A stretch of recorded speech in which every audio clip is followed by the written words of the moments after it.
jooji gantaalada in ruuska la dhaawada ruuska iyo Serbia la dhaca gantaalada asku soo joodin wala farafan ka dhiga wallahi naasa xana ka daacana wallahi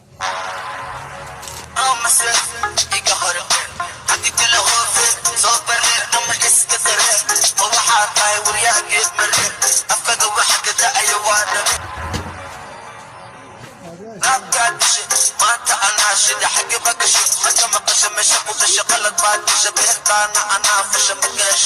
وشان قادش يوم qof kasta uu garanayaa xaqiiqada labadan dagaal ee ka dhex qarxay labada fanaan ee runtii saameynta weyn ku leh baraha bulshada ama Soomaalida aan dhahnay labada fanaan oo fanaankii waayihii ugu dambeysay haystay baraha bulshada Sharma Boy iyo Ilka Case Qays labada fanaan runtii qof kasta uu garanayaa oo Soomaaliya inna loo sheegmayo hadaba muxuu yahay dagaalkan haysta baraha bulshada 24 saac la soo dhaafay maxayse kula tahay in ay ka dambeeyeen yaa isku diray labada fanaan hadaba Sharma Boy oo ah runtii fanaan ka daayar oo sloqta xadridii ugu dambeeyay haysta baraha bulshada qaaba gaar ahaan TikTok-ta YouTube Facebook Instagram aan baraha bulshada meel kasta Sharma Boy dhalin iyo waayeen caruur iyo ciroolaba ay dadka u waasheen Sharma Boy heesaha Sharma Boy hadii aan wax naga xasuusino sidoo kale waxa kamid ah shahaadada macno leh waxa kale oo kamid ah baxwaariya oo hal bil ku jirtay khadka YouTube kadib markii ay daawatay 1 milyan oo qof sidoo kale Ilka Case Qays oo ahaa raabkii ugu horeeyay ee Soomaalida ku soo haysa laakiinse dad badan oo ka horeeyay Sharma Boy oo kala wareegay aaladaha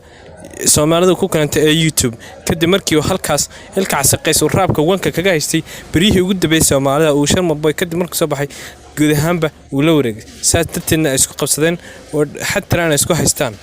in raabka waa dumisay ee ka bax iyo ana kor soo qaada raabkii waxba kuma soo kordhin hadaba dagaalkan runtii si xoogaysanay hadaba ma la soo karaa Ilka Case Qays heestu soo wada Sharma Boy ay saameyn ku yeelan doontaa sidoo kale taageerayaasha Sharma Boyna dhaawac bay soo gaarsiin kartaa sidoo kale Sharma Boy oo bartiisa Instagram-ka ku shaaciyay inuu hees degdega soo qaadi doono kagana jawaabi doono heesta ama uu soo wado falcinta uu soo wado Ilka Case Qays oo laga yaabo in heestiisa soo baxdo ilaa biri ilaa saadbe isla idinka ay ku jirtana isagoo soo saaray waxa hees markaan soo dhageystay waxa noqotay runtii hees aad awla yaabisay erayada ku dhex jira laakiin si hadaba heestaas iyo waxyaalaha kale ku soo kordha dagaalkan Sharma Boy halkaas ayaan ku joojinaa saaxiibayaal hadaad nagu cusubtay saaxiib subscribe saar like na saar muuqaalkeena si gaar dad badan waad ku mahadsantahay saaxiib markasta daawashada muuqaalkeena